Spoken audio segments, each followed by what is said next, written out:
Hi friends, welcome to my channel my family dairy. ఎలా ఉన్నారండి? అందరూ బాగున్నారా? నేను కూడా బాగున్నానండి. మీరందరూ ఎలా ఉన్నారో నాకైతే కామెంట్ సెక్షన్లో కామెంట్ చేయండి.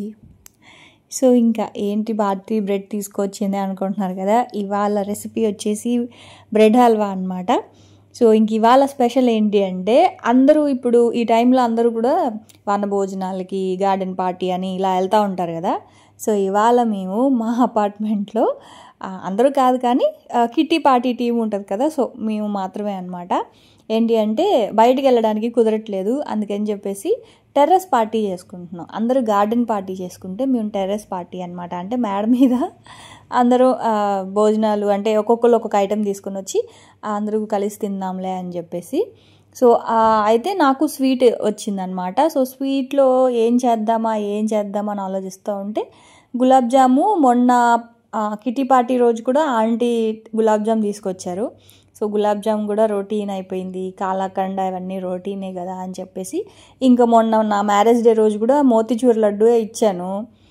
ఇంకా అవి బోర్ అయిపోతున్నాయి అని చెప్పేసి ఇంకా బ్రెడ్ హల్వా చేద్దాము అని చెప్పేసి ఫిక్స్ అయ్యా అనమాట. సో సింపుల్గా అయిపోతుంది, కాకపోతే కొంచెం టైం పడుతుంది.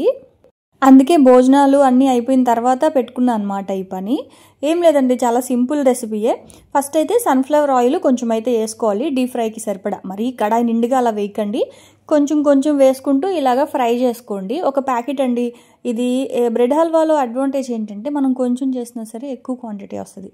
ఇప్పుడు నేను ఒక 10 మెంబర్స్కి చేస్తున్నాను, 30 రూపీస్ బ్రెడ్ ప్యాకెట్తో చేస్తున్నాను. అసలు ఏమంటారు, సరిపోద్ది, కరెక్ట్గా సరిపోద్ది. ఇంకా కూడా కొంచెం మిగిలిందనమాట. సో ఇదిగోండి, ఇక్కడ మొత్తం ఒక ప్యాకెట్ని చిన్న చిన్న స్లైసెస్ లాగా కట్ చేసేసి సన్ఫ్లవర్ ఆయిల్లో ఫస్ట్ ఫ్రై చేసేసుకోవాలి. ఫ్రై చేసిన తర్వాత ఆయిల్ ఏదైనా మిగిలితే అదంతా కూడా తీసేసేయండి. నాకైతే ఏం మిగలలేదు, నేను కొంచెం కొంచెం ఆయిల్ వేసుకుంటూనే ఫ్రై చేసుకున్నాను. 30 రూపీస్ బ్రెడ్ ప్యాకెట్కి 2 పాల ప్యాకెట్లు అయితే వేసేసానండి, వాటర్ ఏం వేయలేదు. అంటే లీటర్ పాలు అనుకోండి. సో లీటర్ పాలని కట్ చేసేసి డైరెక్ట్గా ఆ బ్రెడ్స్లోనే వేసేసాయి అనమాట. సో ఆల్రెడీ బ్రెడ్స్ వేగున్నాయి కాబట్టి పాలు వేయంగానే స్లోగా అవి విరిగిపోతాయి పాలు. సో ఇంకా మళ్ళీ సపరేట్గా మనం మరగబెట్టాల్సిన అవసరం లేదు, పాలు అయితే వేసేసాను. ఆ తర్వాత ఇక్కడ షుగర్ వచ్చేసి 1.5 కప్ వరకు వేసుకున్నాను. 1.5 కప్ అంటే పావు కేజీ అనమాట. సో 1.5 కప్ అలా వేసుకున్నాను. అంటే సరిపోకపోతే మళ్ళీ కొంచెం వేసుకుందాంలే, ఒకటేసారి 2 కప్స్ ఎందుకు వేయడం అని చెప్పేసి 1.5 కప్ వేసాను. కానీ సరిపోయింది కరెక్ట్గాన. సో షుగర్ వేసేసాం కదా, చెప్పాలంటే అయిపోయింది. లాస్ట్లో నెయ్యిలో వేయించిన జీడిపప్పు, కిస్మిస్, నెయ్యి వేస్తే అయిపోద్ది. కానీ ఇక్కడ ఏంటంటే సిమ్లో పెట్టేసి మనం మధ్యలో కలుపుతూనే ఉండాలండి. ఆ పాలంతా దగ్గరగా అయిపోయి ఆయిల్ అంతా బయటకు వచ్చేసే వరకు కూడా పాలంతా కోవాగా అయిపోవాలన్నమాట. సో అంతవరకు కూడా దాన్ని సిమ్లో పెట్టేసి మగ్గించాలి, చాలా టైం పడుతుంది. అందుకే నేను ఏంటంటే భోజనాలు అన్నం అంతా తినేసాము, ఇంకేంటి అంటే షింక్లో గిన్నెలు అవన్నీ ఉంటాయి కదా, ఆ పని చేసుకుంటూ ఉన్నాను. మధ్యలో కలుపుతూ ఉన్నాను అనమాట. అంటే ఒకటేసారి ఆ హల్వా కోసం అలా వెయిట్ చేయాలంటే టైం పట్టేస్తుంది కదా. గంటన్నర సేపు పట్టిందండి నిజంగా చెప్పాలంటే. అంతసేపు ఎందుకు భారతి అంటే మరి అంతే, సిమ్లో పెడతాం కదా, స్లోగా కుక్ అవ్వాలి. చాలామంది ఏం చేస్తారంటే హల్వా అంతా కూడా పాలల్లో మిక్స్ అయిపోయిన తర్వాత అయిపోయింది అని స్టవ్ ఆపేస్తారు. అంటే జస్ట్ పాలల్లో మిక్స్ అయిపోయిన తర్వాత షుగర్ కలిపేసి నెయ్యి, జీడిపప్పు వేసి ఆపేస్తారు. అప్పుడు ఎలా ఉంటుంది తెలుసా, మెత్తగా ఉంటుంది. ఏదో ఆ బ్రెడ్గా లేకపోతే అదేదో మెత్తగా ఉంటుంది. అలా ఉండకూడదండి. సిమ్లో పెట్టేస్తే అది బాగా వేగి మనం కాలాకండ తినేటప్పుడు ఎలా ఉంటుంది, గుల్లగా ఆ కోవా తగులుతుంది కదా. సో ఈ హల్వా కూడా బ్రెడ్ టేస్ట్, దాంట్లో అక్కడక్కడ ఆ కోవా సన్న రవ్వలాగా తగులుతూ ఉంటుంది, చాలా బాగుంటుంది అనమాట. సో అందుకే నేనైతే అది స్టవ్ మీద పెట్టేసి గిన్నెలు అవన్నీ కూడా డిష్ వాషర్లో పెట్టేసి, ఆ తర్వాత కొన్ని గిన్నెలు అయితే ఇంకా చేత్తో కడగాల్సినవి ఉన్నాయి కదా, సో అవైతే కొన్ని కడిగాను, ఇంకా కొన్ని ఉన్నాయి. ఈ మధ్యలో ఏంటి అంటే చెప్పా కదా, మధ్యలో ఇలా కలుపుతూనే ఉండాలన్నమాట. సో ఇదిగోండి, చాలామంది ఈ స్టేజ్లో ఆపేస్తారండి, అలా ఆపకూడదు. మొత్తం ఆయిల్ మనకి చుట్టూ ఆయిల్ వదిలేస్తుంది. ఆయిల్ వదిలే వరకు, ఈ హల్వానే కాదు ఏ హల్వా అయినా సరే అండి, ఇప్పుడు రవ్వ కేసరి కానీ ఏదైనా సరే ఆయిల్ అది వదిలి మళ్ళీ పీల్చుకుంటుంది. ఇప్పుడు చూసారా చుట్టుపక్కల అంతా కూడా ఆయిల్ అంతా బయటకు వచ్చేస్తుంది కదా, అదే మనకి చిన్న హింట్ అనమాట. చుట్టూ ఆయిల్ బయటకు వచ్చేస్తే మనకి హల్వా అంతా కూడా కొంచెం చేత్తో ఇలా పట్టుకుంటే ఏంటి అంటే మెత్తగా కాకుండా మనకి ఆ గుల్లగా కోవగా వెళ్తే చాలా బాగుంటుంది. సో ఇప్పుడు స్టవ్ని సిమ్లో పెట్టేసి ఇంకో వైపు ఒక 150 గ్రామ్స్ వరకు నెయ్యి తీసుకున్నాను. ఆ తర్వాత కిస్మిస్, తర్వాత జీడిపప్పు, ఇలాచీ అయితే నేను వేయట్లేదు, నాకు ఎందుకో ఇలాచీ ఫ్లేవర్ నచ్చదు హల్వాలో, అందుకే వేయట్లేదు. మీకు కావాలి అనుకుంటే వేసుకోవచ్చు.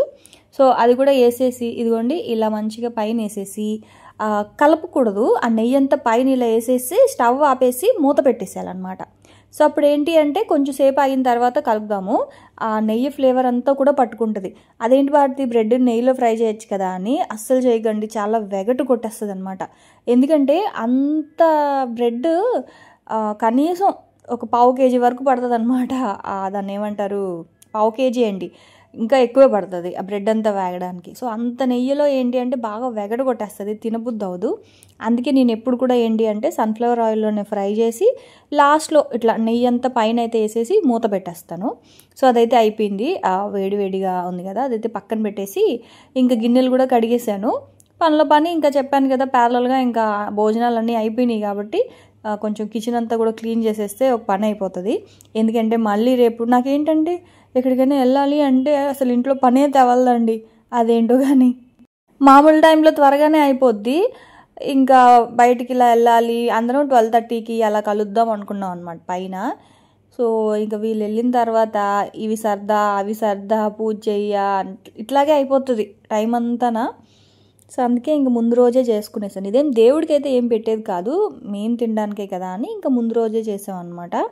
సో ఇదిగోండి ఇప్పుడు ఏంటి అంటే ఇలా ఒకసారి కొంచెం ఇలా కదిపేస్తే బాగుంటుంది. అసలు మామూలుగా మా పిల్లలు పెద్దగా తినరు, అందుకే నేను కొంచెం చేశాను, జస్ట్ వాళ్ళ వరకే చేశాను, పిల్లలకి ఇంట్లోకి చేయలేదు. పడుకోండ్రా అంటే పడుకోవట్లేదు, హల్వా పెడితేనే పడుకుంటా, అదేంటో మీరు తినరు కదా అంటే మాకు తినాలనిపిస్తుంది పెట్టమ్మా అని చెప్పి, ఎప్పుడు తింటారో తెలీదు వీళ్ళు. సరే అని చెప్పి ఇంకా వాళ్ళందరికీ కూడా కొంచెం అయితే పెట్టించా. ఎందుకంటే హల్వా ఎక్కువ కూడా తినలేంలేండి, సో అన్నం తిన్నారు కదా, సో ఆ స్మెల్కి వాళ్ళకి తినాలనిపించినట్లుంది. సో వాళ్ళ ఎక్స్ప్రెషన్ చూడు, మా పెద్దోడు మాత్రం ఫుడ్ని బాగా ఎంజాయ్ చేస్తాడండి, అంటే ఆస్వాదిస్తాడు. వాడికి నచ్చినవి అయితే మాత్రం మంచిగా ఆస్వాదించి తింటాడు. నచ్చింది అంటే ఇప్పుడు నాన్ వెజ్ ఇలాంటివి ఉన్నాయి కదా, అసలు వేలు కూడా పెట్టాడు. అసలు పొరపాటున ఒక చిన్న పీస్ వాడి ప్లేట్లో పడినా సరే ఏడుస్తాడు, అమ్మ ఏంటిది తీయమ్మా అని చెప్పి. కానీ వాడికి నచ్చినవి పెడితే మాత్రం మంచిగా ఆస్వాదిస్తూ తింటారు పిల్లలు. సో ఆ తర్వాత ఇంకా అది అయిపోయిన తర్వాత ఇంకెళ్ళి పడుకోవడమే అనమాట. ఆ తర్వాత మళ్ళీ ఉదయం లేచిన దగ్గర నుంచి ఇంకా పనులు ఉంటాయి కదండి, ఇంకా లంచ్ బాక్స్లు అయితే ప్యాక్ చేయాలి. సో ఇంకా మళ్ళీ ఉదయాన్నే లేచాను. యాక్చువల్గా ఏంటి అంటే మా వారు 3 పాల ప్యాకెట్లు తెచ్చారు, 2 బ్రెడ్ హల్వాకి, ఇంకొకటేమో టీకి అని చెప్పి. సో టీ కోసం తెచ్చిన ప్యాకెట్ పాలు నేను నైటు పాస్తా చేసుకొని తినేసాను అనమాట, పిల్లలు నేను. సో పాలు లేదు, అందుకని మళ్ళీ పొద్దున్నే మా ఆయనకి చెప్తే రాత్రి తెచ్చాను కదా అని చెప్పి తిట్లు. సో అయితే లేసేను పాస్తా చేసేసుకున్నాం కదా అని చెప్తే సరే అని చెప్పి పాపం తనైతే పాల ప్యాకెట్ తేడానికి కిందకి వెళ్ళారు, పాలు పెరుగు. ఇంక నేనైతే ఫస్ట్ రైస్ కడిగి పెడుతున్నా. మామూలుగా అయితే ఫస్ట్ టీయే పెడతాను, కాకపోతే ఇంకా పాలు లేవని చెప్పేసి ఫస్ట్ ఇంకా రైస్ కడిగి పెట్టేస్తూ ఉన్నాను అనమాట. సో ఇంక ఇవాళ రెసిపీస్ ఏంటి అంటే పెద్ద రెసిపీస్ ఏం కాదు, సాంబార్ చేస్తున్నాను. సాంబార్ ఏంటి అంటే 2 పూటలకి సరిపోద్ది కదా, అందుకని చెప్పి సాంబార్ చేసేసి కాలీఫ్లవర్ పకోడీ అనమాట. సో కాలీఫ్లవర్ పకోడీ నేను ఎలా చేస్తానో చూపిస్తా. నేను 2 విధాలుగా చేస్తాను. ఒకటి మంచూరియా చేసేటప్పుడు ఒకలా చేస్తాను, ఇలా పప్పుచారు సాంబార్తో తినేటప్పుడు ఒకలా చేస్తాను అనమాట. సో అందుకే రైస్ పెట్టేశాను, అలాగే సాంబార్ కోసం కందిపప్పు కూడా స్టవ్ మీద పెట్టేశాను. ఇంక ఈ లోపల మా వారు పాల ప్యాకెట్ కూడా తెచ్చారు. సరే అని చెప్పి ఇంకా టీ అయితే పెడతా ఉన్నాను. యాజ్ యూజువల్గా ఫస్ట్ కొంచెం డికాషన్ పెట్టేసి టీ అయితే ఎదుగోండి. అయితే టీ పొడి గురించి మిమ్మల్ని ఒకటి అడగాలండి. మీకు అంటే ఈ 3 రోజెస్ లేకపోతే ఈ రెడ్ లేబుల్, తాజ్ మహల్ ఇలాంటివి కాకుండా కొత్తవి అంటే లోకల్ బ్రాండ్స్ కావచ్చు, లేకపోతే కొత్తవి ఏదైనా మంచి టీ పొడులు ఏదైనా ఉంటే చెప్పండి. ఇవి బోర్ కొట్టేసాయి అనమాట, ఈ 3 రోజెస్, ఈ రెడ్ లేబుల్, లేకపోతే వాబక్రీ, ఆ తర్వాత తాజ్ మహల్ అన్నీ వాడేసినవి. కొత్తగా ఏదైనా మంచి ఫ్లేవర్ ఉంటే చెప్పండి టీ పొడికి, అంటే మంచి టీ పొడి ఏదైనా ఉంటే తెచ్చుకొని పెట్టుకుందాం అనుకుంటున్నాను. ఇవన్నీ బోర్ కొట్టేసాయి. సో ఇంకా టీ అయితే పెట్టేశాను. ఆ తర్వాత ఇంకా కాలీఫ్లవర్ అయితే కట్ చేస్తూ ఉన్నా. యాక్చువల్గా ఇవన్నీ నైటే చేసి పెట్టుకుంటా, కాకపోతే అసలు ఇంకా నైట్ ఇంకా ఈ హల్వా పనిలో అయిపోయిందనమాట. సో అందుకని చెప్పేసి ఇంక ఇప్పుడైతే ఇదిగోండి కాలీఫ్లవర్ అయితే నేను పకోడీకి కొంచెం కాడలు ఉండేలాగే కట్ చేసుకుంటాను. కర్రీకి అయితే ఇలా కట్ చేయను, కానీ పకోడీ కాబట్టి కొంచెం వెనకాల ఆ పువ్వుకి కొంచెం కాడ లేతగా ఉంటుంది కదా, సో ఆ కాడ ఉండేలాగే కట్ చేసుకుంటాను. బాగుంటుంది పకోడీ ఫ్రై చేసినప్పుడు. ఆ తర్వాత ఏంటి అంటే కొంచెం అల్లం వెల్లుల్లి పేస్ట్, కరివేపాకు, ఉప్పు, 1 స్పూన్ కారము, 1 స్పూన్ ధనియాల పొడి, ఆ తర్వాత గరం మసాలా, అలాగే కొంచెం చాట్ మసాలా కూడా వేసాను. ఆ తర్వాత శనగపిండి, ఒక 4 స్పూన్ల వరకు శనగపిండి, అంటే మనం తీసుకునే కాలీఫ్లవర్ క్వాంటిటీని బట్టి 4 స్పూన్స్ అయితే తీసుకున్నాను నేను. అలాగే ఒక 4 స్పూన్స్ వరకు బియ్యపిండి అయితే తీసుకున్నాను. 2 కూడా ఈక్వల్ క్వాంటిటీలో తీసుకున్నాను. అయితే పకోడీ ఇది పప్పుచారుతో అంటే సాంబార్తో తింటున్నాను కాబట్టి ఇలా చేసుకున్నానండి. అదే మంచూరియాకి అనుకోండి మైదా కార్న్ఫ్లోర్ వేయాలి. సో శనగపిండి బియ్యపిండి టేస్ట్ అనేది డిఫరెంట్గా ఉంటుంది. మనము మంచూరియా చేసేటప్పుడు ఆ సాఫ్ట్గా ఉండదు. ఇది ఇప్పుడు మనం తినే అంటే సాంబార్తో సైడ్ డిష్ కాబట్టి కొంచెం క్రిస్పీగా ఉంటే బాగుంటుంది కాబట్టి బియ్యపిండి శనగపిండి వేసా. మంచూరియాకి ఏంటి అంటే కొంచెం సాఫ్ట్గా ఉండాలి కాబట్టి మైదా కార్న్ఫ్లోర్ అయితే వేస్తాను అనమాట. సో మీ ఇష్టము, మీకు ఏది కావాలంటే అది వేసుకోవచ్చు. కానీ సాఫ్ట్గా మంచూరియాకి అలా బాగుంటుంది, కార్న్ఫ్లోర్ మైదా వేస్తే బాగుంటుంది. కానీ సాంబార్తో లేకపోతే పప్పుచారుతో తినేటప్పుడు మాత్రం మీరు ఖచ్చితంగా శనగపిండి బియ్యపిండే వేయండి, చాలా బాగుంటుందండి. శనగపిండి వేయడం వల్ల కమ్మదనం, బియ్యపిండి వేయడం వల్ల క్రిస్పీనెస్, పకోడీ బాగుంటుంది అనమాట. మా వాళ్ళకి కాలీఫ్లవర్ పకోడీ ఎంత ఎమోషన్ అంటే నిజంగా అంత ఇష్టము. మీరు చికెన్ పకోడీ అంటే నేను అనేది పిల్లల గురించే కాదు, మా వారు కానీ మా అమ్మాయి కానీ, సో ఈ పకోడీ అంటే అంత ఇష్టం అనమాట వాళ్ళకి. చాలా ఫేవరెట్ పకోడీ అని చెప్పొచ్చు. నాన్ వెజ్ కంటే కూడా ఈ కాలీఫ్లవర్ పకోడీ అంటే చాలా ఇష్టం వాళ్ళకి. ఈవినింగ్ టైంలో కూడా నేను అదే ఫ్రై చేసి పెడుతూ ఉంటా. సో ఆ రోజు పెద్ద పెద్ద పూలు ఏం లేవు, చిన్నగానే ఉన్నాయి కదా అని చెప్పి 2 తెచ్చాను, కానీ అసలు సరిపోలేదు 2 పూలు. ఈసారి పెద్ద పెద్దవి తెచ్చుకోవాలి. ఎప్పుడు కాలీఫ్లవర్ నేను తెస్తే కనీసం 3 అలా తెస్తాను అనమాట. పెద్ద పెద్ద కాలీఫ్లవర్స్ తెస్తాను, ఎప్పుడు కలిపి పెట్టేస్తా. అంటే ఆ కాలీఫ్లవర్ పకోడీ అనేది చేస్తే మాత్రం ఒక 2-3 డేస్కి సరిపడా ఎక్కువ క్వాంటిటీలో చేసి బాక్స్లో వేసి ఫ్రిడ్జ్లో పెట్టేసి కావాలి అన్నప్పుడు ఫ్రై చేసుకొని అలా స్నాక్ లాగా తింటూ ఉంటాం అనమాట. ఇంక ఇప్పుడు సీజన్ కదా, సో కాలీఫ్లవర్ మాత్రం మా ఇంట్లో ఎక్కువ తింటాము, కర్రీ కావచ్చు లేకపోతే ఇలా ఫ్రై కావచ్చు. సో ఇంక అదైతే కలిపేసి పక్కన పెట్టేశాను. తర్వాత ఈ లోపల టీ అయితే మరిగిపోయాయి. ఇంక ఇదిగోండి నేనైతే టీ తాగుతా ఉన్నాను అనమాట కొంతసేపు. నాకైతే నిజానికి నిద్ర సరిపోలేదండి. నైట్ పడుకునేసరికే 12:30-1 అలా అయ్యింది. షార్ట్స్ ఎడిట్ చేస్తూ ఉన్నాను. షార్ట్స్ ఎడిట్ చేస్తున్నాను కానీ వాయిస్ ఓవర్ ఇవ్వడానికి అసలు ఖాళీ ఉండట్లేదు. So night time voice over ఇద్దామా అంటే ఆ లోపల నేను అంటే నిద్ర మొత్తుగా వచ్చేస్తుంది, వాయిస్ కొంచెం చేంజ్ అయిపోతుంది అనమాట. సో అంత హుషారుగా ఇవ్వలేకపోతున్నాను, అందుకే నైట్ టైం వాయిస్ ఓవర్ ఇవ్వట్లేదు. అంటే ఇంట్లో పని అంతా చేసుకొని వాయిస్ ఓవర్ ఇవ్వాలి అంటే డల్గా ఉంటుందన్నమాట, అంత యాక్టివ్గా ఉండట్లేదు. సరే మార్నింగ్ ఇద్దాంలే వాయిస్ ఓవర్ అనే లోపల అసలు కుదరట్లేదు. అందుకే మళ్ళీ 2 డేస్ నుంచి షార్ట్స్కి గ్యాప్ వచ్చింది. షార్ట్స్ అయితే ఎడిట్ చేసి పెట్టాను కానీ వాటికి వాయిస్ ఓవర్ ఇచ్చి అప్లోడ్ చేయాలన్నమాట. అందుకే నైట్ నిద్ర లేక కళ్ళు మీదే ఉంది నిద్ర. నాకు అసలు ఏం పని వద్దు, వెళ్ళి కామ్గా పడుకుందామా అన్నట్లు ఉంటుందండి ఒక్కొక్కసారి, కానీ తప్పదు. సో లెగాలి చెయ్యాలి అన్నట్టే. మరీ మంచుకాలం వస్తే ఏంటంటే ఇంకా మంకుగా ఉంటుంది, అంత హుషారుగా ఉండలేం కదా. సమ్మర్ అయినా పర్లేదు కానీ చలికాలం వర్షాకాలం మాత్రం అసలు మనకి ఎవరైనా చేసి పెడితే బాగుండు అని చక్కగా కూర్చొని తినొచ్చు అన్నట్లు ఉంటుంది. కానీ ఆడవాళ్ళకి అంత అదృష్టం లేదు. మనం ఎంత ఇదిలో ఉన్నా సరే మనమే లేసి చేసుకోవాలి. సో ఇంక ఇక్కడైతే ఇదిగోండి ఫస్ట్ అయితే ఉల్లిపాయలు పోపు పెట్టేసి ఉల్లిపాయలు కొంచెం బాగా వేయించేసుకున్నాను. ఆ తర్వాత బాగా బక్క చిక్కిపోయిన ములక్కాడలు కొన్ని ఉంటే అవైతే వేసా.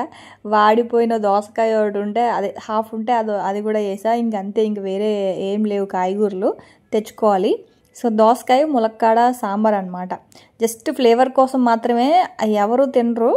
ఆ ములక్కాడ ఏంటి అంటే ఆ ములక్కాడ ఆ టేస్ట్ సాంబార్లోకి వస్తుంది అని చెప్పేసి వెజిటేబుల్స్ వేయడం తప్ప నిజానికి సాంబార్లో కాయగూరలు ఎవరు పెద్దగా తినరు. తింటే నేను మామయ్య తింటాం అంతే. మా ఆయన పెద్దగా తినరు, పిల్లలు కూడా పెద్దగా తినరు, కానీ సాంబార్ మాత్రం బాగా ఇష్టంగా తింటారు.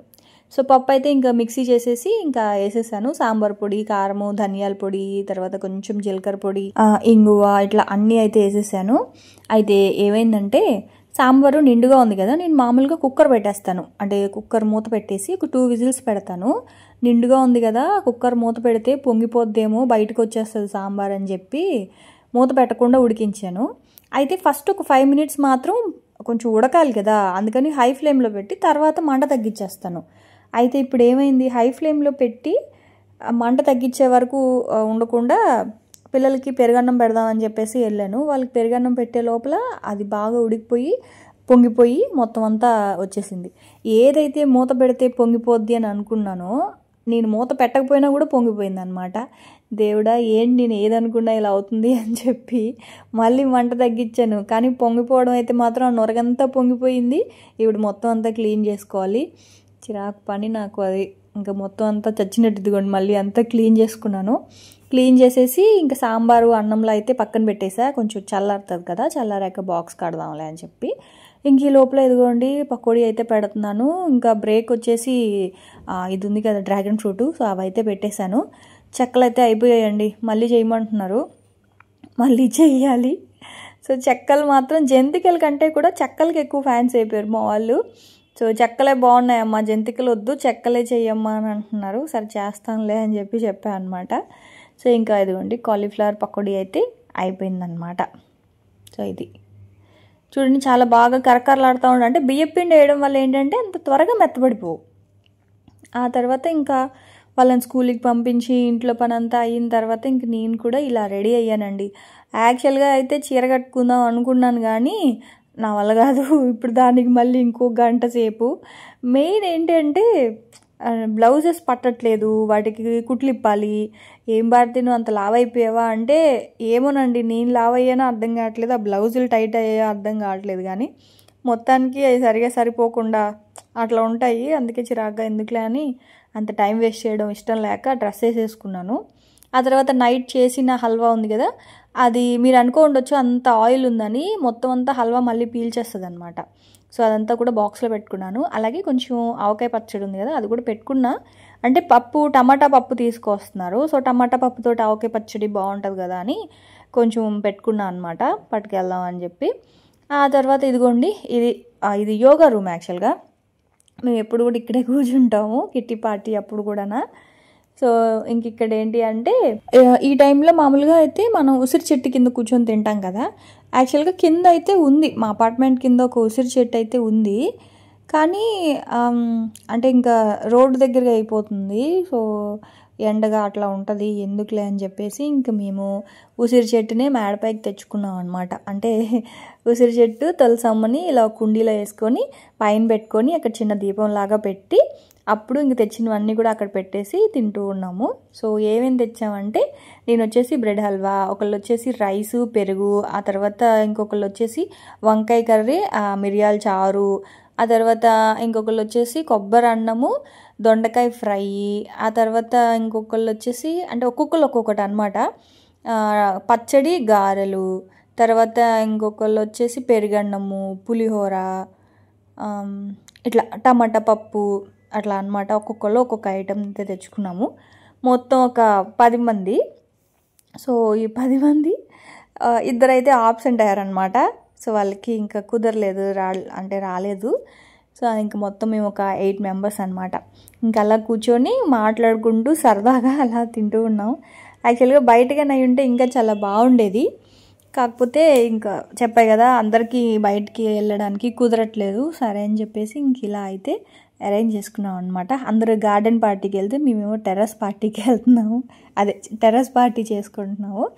ఆ తర్వాత ఆంటీ వచ్చారు కదా, ఆంటీ ఏమో ఫ్రూట్స్ తీసుకొచ్చి ఇచ్చారు.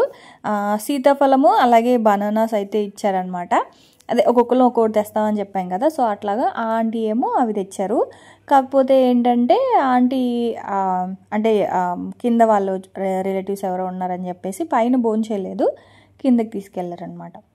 సో అట్లా ఆ తర్వాత అందరం తినేసి ఇలా గ్రూప్గా ఫోటో అయితే తీసుకుంటా ఉన్నాం. కాకపోతే మాకు ఎవరు ఫోటో తీసిన వాళ్ళు లేరు. అందుకే నేను ఏం చేశానంటే ట్రైపోడ్ పెట్టేసి అంటే ఇట్లాగా ఇలా నించుందామండి. మనం కనుక ఒక పోజ్ ఇచ్చేస్తే తర్వాత మనం అవి స్క్రీన్ షాట్స్ తీసుకోవచ్చు కదా. యాక్చువల్గా అయితే ఇవి ఉంటాయండి, దాన్ని ఏమంటారు, టైం సెట్ చేసి ఫొటోస్ తీసేది. కాకపోతే అవన్నీ గెలకాలి ఇప్పుడు ఫోన్లో. ఇంకంత టైం లేక నేను వీడియో పెట్టేశాను. వీడియోలోనే మేము మళ్ళీ ఫొటోస్ అయితే క్లిక్ చేసుకున్నాం అనమాట. ఇంక ఇలాగ అందరం గ్రూప్ ఫోటో. లక్ష్మి గారేమో సెల్ఫీ తీస్తాను అని చెప్పేసి తను సెల్ఫీ తీస్తున్నారు. 2 కెమెరాలు ఉంటే ఎటువైపు చూడాలో అర్థం కాదు, ముందు వైపు చూడాలా సైడ్కి చూడాలా అన్నట్లుంటుంది. అయితే ఆంటీ చూడండి, ఆంటీ పేరు నూకరత్నం అనమాట. సో ఆంటీ చాలా యాక్టివ్గా ఉంటారండి ఈ ఏజ్లో కూడా.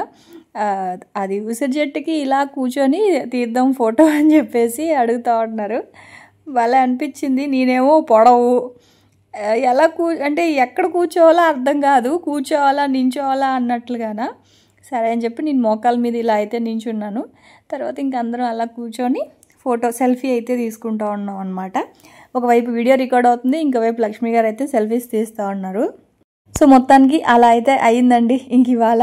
సో చూసారు కదా, మరి మీరు కూడా వెళ్ళారా గార్డెన్ పార్టీకి? వెళ్ళారా లేదా అనేది నాకైతే కామెంట్ సెక్షన్లో కామెంట్ చేయండి. రేపటి బ్లాగ్లో మళ్ళీ వచ్చేస్తా. అప్పటి వరకు ఉంటా. Bye friends.